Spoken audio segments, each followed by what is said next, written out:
हमारे टाक साहब, देखिए मैं उनकी बहुत ज़्यादा इज्जत करता हूँ, मेरे कॉलेज के सीनियर रहे हैं, वो भी मेरी बहुत रिस्पेक्ट करते हैं, प्यार देते हैं। अगर मैं उनसे ये पूछूं कि अभी पिछले साल 1-2 साल पहले माता खीर भवानी जो कश्मीरी पंडितों का एक बहुत बड़ा होली अवार्ड है, वहाँ पे अपनी महबूबा मुफ्ती साहिबा जल गई, अभिषेक कर रही हाँ थी। जल अभिषेक किया वहाँ पे। उन्होंने पूरी मजहबी रवादारी जो हिंदू भाई हमारे करते हैं, पूजा की वहाँ पे, सारा जल अभिषेक किया। तो इसका मतलब जो है कि महबूबा मुफ्ती मैडम जी है वो हिंदू हो गई। नहीं, वो भी हज करके वो भी है ना। एग्जैक्टली। अब मैं कल की बताई, मेरे आपको पता है मेरे मसैया जी की डेथ हुई थी, गुलाम अहमद आखुन साहब की डेथ हुई थी। वो रिश्ते में मेरे मसैया जी लगते थे। हम वहाँ पे जैसे हमारे हमारे लोकल पार्लेंस में कहते हैं, हम पहली रात पढ़ रहे थे। इन बीटो हमारे अशोक जी और कुछ उनके दोस्त वहाँ पे आए, वो कंप्लीट आधा घंटा वहाँ बैठे रहे जब तक हमने कुरान खानी ख़त्म नहीं की। तो अब वहाँ पे जो हमारे हिंदू भाई बैठे, तो आप क्या लगता है कि उनका जो मज़हब बदल गया? क्या मज़हब उनका डाइल्यूट हो गया? जुनैद साहब, आज आपने प्रेस कॉन्फ्रेंस बुलाई है, किस मुद्दे को लेकर बुलाई है, किस मुद्दे को लेकर आप बात करना चाहते हैं आज?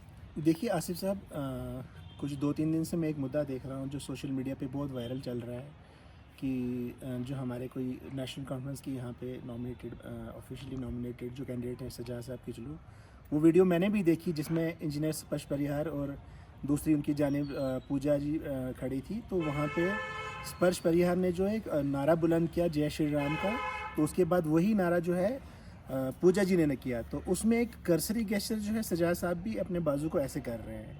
तो उस पे जाके जो है मेरे बड़े भाई काबिल इज़्ज़त फिरदौस टाक साहब ने टिप्पणी की कि देखिए, एक तरफ तो ये कहते हैं कि इस्लाम खतरे में है और दूसरी तरफ जो है वो जय श्री राम के नारे देते हैं। देखिए, मैं आपको एक बात क्लियर करना चाहूँगा, मैं किश्तवाड़ का रहने वाला हूँ, किश्तवाड़ का यहीं पला बड़ा हूँ। किश्तवाड़ हमेशा से मजहबी रवादारी और भाईचारे के लिए मशहूर रहा है। आपको पता है जब 47 में हमारे देश का विभाजन हुआ, जब 2 टुकड़ों में देश बटा, तो पूरे देश, चाहे इंडिया में हो, पाकिस्तान में हो, कम्युनल क्लैशेस हुए, लोग मारे गए। उस वक्त भी गांधी जी ने यही कहा था कि अगर मुझे उम्मीद की कोई किरण नज़र आती है तो वो जम्मू कश्मीर में है। और अगर मुझे, जो मेरी अपनी उम्र का तजुर्बा है, जो मैंने अपने बुज़ुर्गों से सुना है, अगर जम्मू कश्मीर में कोई उम्मीद की किरण थी, जो अगर भाईचारा कहीं का मशहूर था, वो किश्तवाड़ का है। देखिए, आज भी हमारे जो हिंदू भाई बहन हैं, जब भी हमारे यहाँ जोगान में देखा होगा जनाजा होता है, तो आपने देखा होगा हमारे हिंदू भाई जो है जनाजे के पीछे खड़े रहते हैं। जब हिंदू हमारे भाइयों में किसी की डेथ हो जाती है तो हम वहाँ फ्यूनरल के लिए चले जाते हैं। तो इसका ये मतलब नहीं कि वो जनाजा पढ़ के वहाँ पे आ गए तो वो मुसलमान हो गए, हम किसी के फ्यूनरल में चले गए तो वो हम हिंदू हो गए।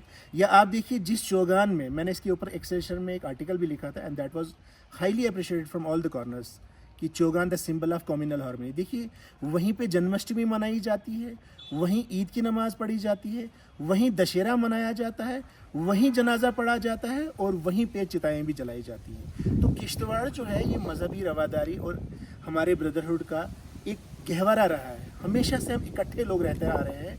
मैं आपको एक और उदाहरण दो, एग्जाम्पल दूंगा। मैं 2021 में, मेरे दोस्त हैं गगन, मैं उनके साथ वो 4 धाम यात्रा पे चले गए। देखिए, बहुत ब्यूटीफुल एग्जाम्पल है। तो उस 4 धाम यात्रा में आपको पता है जो हमारे हिंदू भाई वो गंगोत्री, यमुनोत्री, केदारनाथ और बद्रीनाथ जाते हैं। 29 दिन का टूर था हमारा, लेकिन वो वहाँ पे जाता रहा। लेकिन जब भी हम रास्ते में कई मस्जिद, जुम्मे की नमाज आई, तो मैं मस्जिद चला जाता था, तो गगन मेरा बाहर वेट करता था।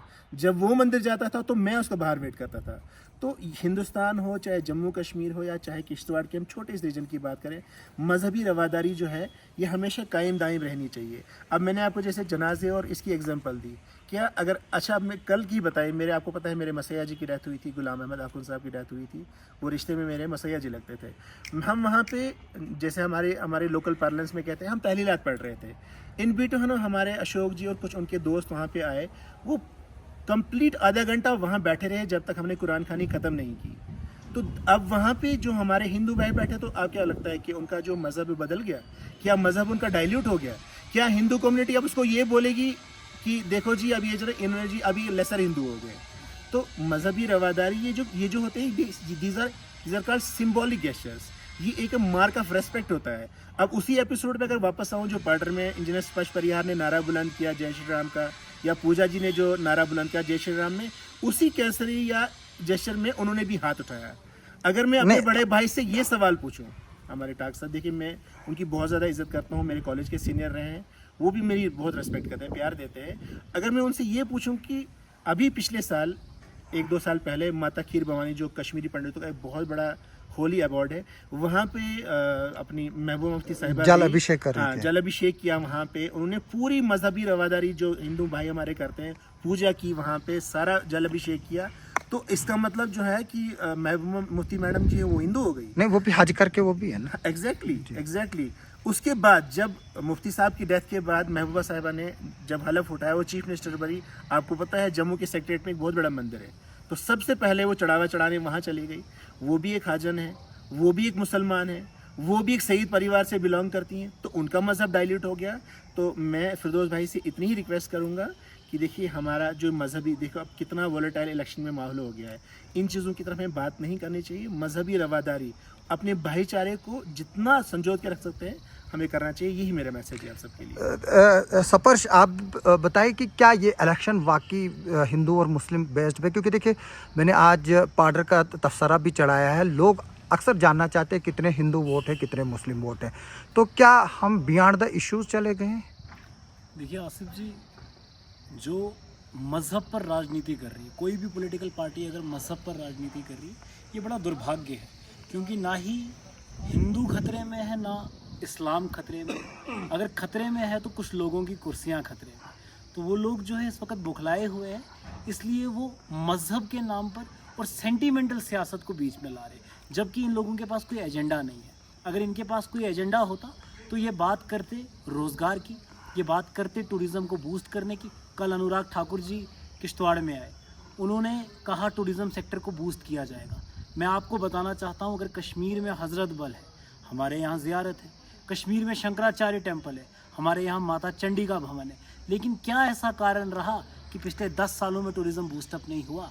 आज इलेक्शन के वक्त पर ही इनको टूरिज़्म बूस्टअप की याद क्यों आई? XMLA ने एक इंटरव्यू में, एक स्पीच में कहा कि हम पैरामिलिट्री में फोर्स, ये जो है इसमें रिक्रूटमेंट्स निकालेंगे, लेकिन मॉडल कोड ऑफ कंडक्ट है। क्या पिछले 10 सालों से मॉडल कोड ऑफ कंडक्ट लगा था? आज तक रिक्रूटमेंट पॉलिसीज़ क्यों नहीं लग रही थी?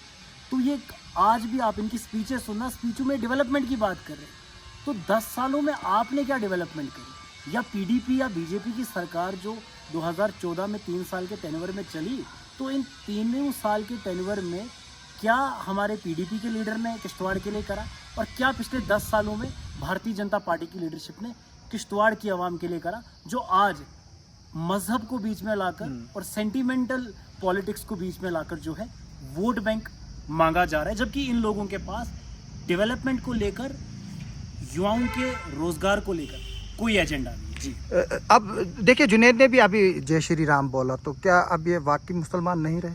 देखिए बोला तो अभी तो बोला, 2-3 बार बोला, बिल्कुल मुझे मैंने भी तो बोला है। बिल्कुल। तो क्या मैं मुसलमान नहीं मैं रहा? आपको कहूँगा, कल देखिए किसी पॉलिटिकल आइडियोलॉजी में तो ऐसा लिखा नहीं कि कोई पॉलिटिकल पार्टी कहती है कि खाली जय श्री राम का नारा हम ही लगाएंगे या भारत माता की जय। किसी एक पॉलिटिकल पार्टी की आइडियोलॉजी तो है नहीं। हम राष्ट्रवादी हैं। मैंने मंच से भी कहा था, हर नेशनल कॉन्फ्रेंस का सिपाही राष्ट्रवादी है। और अगर ये हिंदू विरोधी पार्टी होती तो आज हमारी राजपूत बेटी जो है पार्डर से मैंडेट नहीं लेती। भारतीय जनता पार्टी बात करती है नारी सशक्तिकरण की, वुमेन एम्पावरमेंट। तो जब आप नारी सशक्तिकरण की बात करते हो, नेशनल कॉन्फ्रेंस ने भी तो एक एग्जाम्पल सेट की है नारी सशक्तिकरण की। आज पार्डर में हमारी जो बहन है पूजा ठाकुर जी, जिनको मैं कहता हूँ कि एक दुर्गा का रूप है, तो क्या आवाम को, क्या पार्डर के लोगों को वैसी बेटी को सपोर्ट नहीं करना चाहिए? इन लोगों को क्या हो गया, बौखलाए हुए, तो तभी जाकर जो है ऐसे बयान इनके सामने आ रहे हैं, ऐसे अपशब्द ये आजकल यूज़ कर रहे। तो मुझे लगता है कि लोग समझदार हैं, लोगों को पता लग गया है कि इनके पास एजेंडा नहीं है, तब जाकर ये कह रहे हैं कि इल्ज़ाम लगाने से पहले देखिए सबसे बड़ी बदकिस्मती की ये बात है, ये जो हमारे नौजवानों ने पढ़ने का, हिस्ट्री को जानने का जो चलन ख़त्म हो गया है ना, ये सबसे बड़ी बदकिस्मती है। आप देखिए जब 1932 में सोपोर सेशन के बाद नेशनल कॉन्फ्रेंस का नाम सुना गया, and with in next 5 years इसका नाम चेंज हो गया।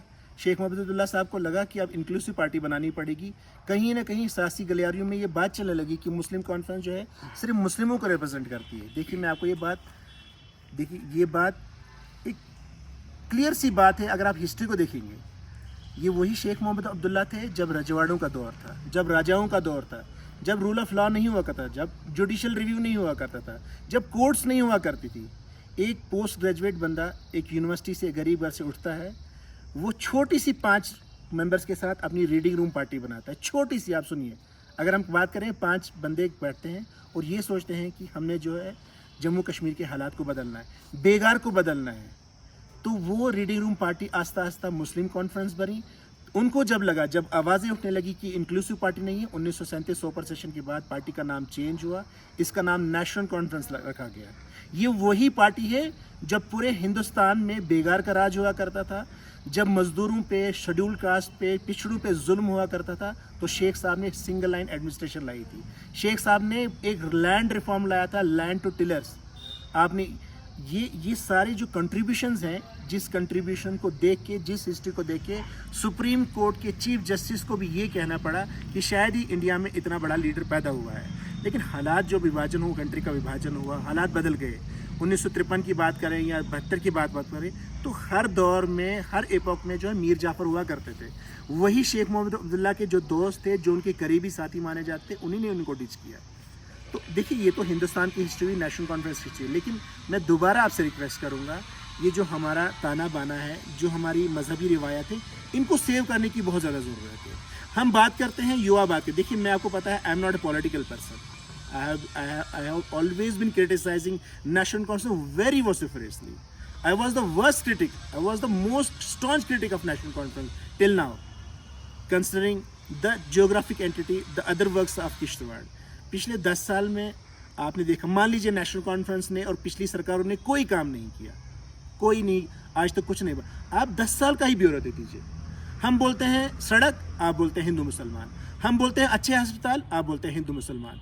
हम बोलते हैं यहाँ प्रोजेक्ट जो पूरे हिंदुस्तान को बिजली सप्लाई कर रही है, जिसकी वजह से इंडस्ट्रीज चल रही हैं, जिसकी वजह से बड़े बड़े बिजनेस आओ करोड़ का प्रॉफिट कमा रहे हैं। हम बताते हैं हमारे जवानों को एम्प्लॉयमेंट दो, आप बोलते हैं हिंदू मुसलमान।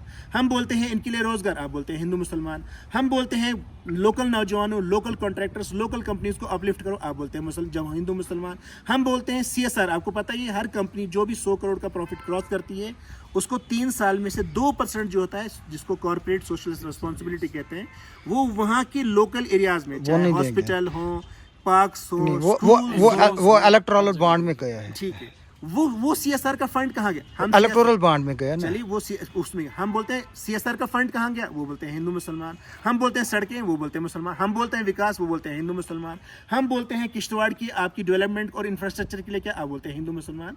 तो देखिए, वक्त बदल गया है। आज का नौजवान बहुत ज़्यादा रिफॉर्म्ड है, एजुकेटेड है, चीज़ों को समझता है, और हर एक के हाथ में एक छोटा सा एटॉमिक बम है, जिसके 200 रुपये 250 रुपये से आप जो चीज़ मैं सुबह स्पर्श से ही बात कर रहा था, ये वही डिवाइस है जिसमें अब प्रोपगेशन आ गई है। पुरानी जो ट्रेडिशनल सियासत है वो ख़त्म हो गई है।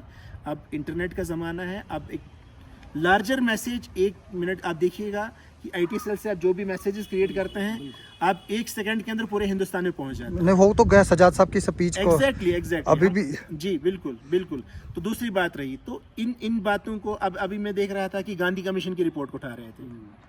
तो गांधी कमीशन की रिपोर्ट में आप देखिए, आप गौर से पढ़िए। नहीं, मैं विटनेस हूं। आप 2013 की भी रिपोर्ट, मैं दोनों का विटनेस हूं। मैं 1993 का भी विटनेस हूं। मैं 1993 का भी विटनेस हूं। मैं आज भी पूछता हूं कि जिस शख्स ने सतीश भंडारी अंकल को कत्ल किया था, वो कौन था और वो आज कहाँ है? यह सवाल आज भी हम पूछते हैं। मैंने अपने सोशल मीडिया हैंडल्स पे कई बार लिखा है। जनाब अली, मैं वहाँ पर मौजूद था। जो ये कत्ल हुए, इनकी रीइन्वेस्टिगेशन करो। हम रोज वहाँ से गुजरते थे। अशोक कोल साहब वहाँ पर बैठे होते थे। 2018 में भी हमने आवाज़ उठाई। हमारी सारी संवेदनाएं जो है शहीद परिवार के साथ है। बिल्कुल है, हमारी संवेदनाएं। आप अनिल जी और अजीत जी की, आप अनिल जी की लास्ट स्पीच सुनिए। बिल्कुल, मैंने कवर की, मैंने वीडियो बनाया। 3 नवंबर 2018 की इनकी लास्ट स्पीच है। वो कहते हैं 90% हिंदू मुस्लिम यहाँ पे सेकुलर है, भाईचारे में रहना चाहते। कुछ जो है, जो ये रकस क्रिएट करते हैं, कुछ शरारती तत्वों, इनको कंटेन करने की जरूरत है। मैं कहता हूँ हमारी छोटी बहन शगुन परिहार जो है, देखो हमारी बहन है। हमने आपको आसिफ, मेरे आप क्लासमेट हैं, आपको पता होगा कि हम उसी शॉप से द हिंदू न्यूज़पेपर लिया करते थे। जो बुक हमें कहीं नहीं, हम एक इमोशनल कनेक्ट था हमारे उस परिवार के साथ, उनके बिजनेस एस्टैब्लिशमेंट के साथ। मैं अपनी छोटी बहन से यही कहना चाहूँगा कि वो अपने फादर की जो मरने से पहले, उनकी शहादत से पहले जो उन्हें टाउन में स्पीच दी थी, उसी स्पीच को फॉलो करे, तो मुझे नहीं लगता है ये डिविसिव फोर्सेज जो है हमें बांट सकती हैं, हमें अलग कर सकती हैं। स्पर्श, हम देख रहे हैं कि पिछले दिनों आप यहाँ पर एक तकरीर होती है जनाब अजय शर्मा जी ने तकरीर की। उसके बाद हम देख रहे हैं कि सोशल मीडिया पर उसकी वाइफ, उसकी फैमिली को लेकर जो अब टिप्पणियाँ हो रही हैं और पूजा जी के लिए भी जो है वो कमेंट्स हो रहे हैं। आपको वही चीज़ कही कि नारी सशक्तिकरण का नारा जो है भारतीय जनता पार्टी ने लिया है, वुमेन एम्पावरमेंट की बात भारतीय जनता पार्टी करती है, लेकिन उसके बाद जब हमारे वर्कर पर आपने अजय शर्मा जी की बात कही, उनकी वाइफ के लिए इतना अपशब्द किया गया, जिसकी हमने जो है FIR भी करवाई है। मैंने कल ही SHO से बात हुई, जिसमें मैंने क्लियरली कहा कि जिस भी लड़के ने ये जो इतना अपशब्द कहा है, इस पर इंक्वायरी हो और पता लगाया जाए कौन ये ऐसे कर रहा है। और दूसरी चीज़, जब मैंने आपको बात कही नारी सशक्तिकरण की, तो नारी सशक्तिकरण क्या, मैंने वही कहा कि नेशनल कॉन्फ्रेंस में जो आज महिला है, जो राजपूत बेटी है, जो आज हमने पाडर के लोगों के बीच, पाडर के लोगों की आवाज़ उठाने के लिए उनको वहाँ खड़ा किया, तो आज वहाँ नारी सशक्तिकरण आपका कहाँ चला जाता है, कहाँ चली जाती है आपकी वुमेन एम्पावरमेंट की बात। और दूसरा, मैं आपके माध्यम से एक और चीज़ कहना चाहूँगा यहाँ के यूथ को स्पेशली, मैं ये बताना चाहूँगा कि 2013 जिसकी ये बात करते हैं ना, सांप्रदायिक माहौल को ख़राब करने वाला वो जो एजेंडा इन्होंने चलाया है, उस पर मैं आपको कहना चाहूँगा कि किश्तवाड़ में मुझे लगता है कि 2008 भी एक दंगा था, उससे पहले भी एक दंगा था, 3 दंगे। नहीं 5, 93, 98, 2003 और 98 एंड 30। बिल्कुल। तो मैं आपको यही कहना चाहूँगा, 2013 वाला बच्चा जो 22 साल की उम्र में था, आज 2024 में उसकी 32 साल उम्र हो गई है। तो मुझे लगता है कि अगर यही एजेंडा आगे भी ये पार्टियां चलाती रहेगी, तो वो 32 साल से कब ओवर एज पर पहुंच जाएगा, उसके बाद भी इनके पास कोई नया एजेंडा नहीं आएगा, कोई रिक्रूटमेंट पॉलिसी नहीं आएगी।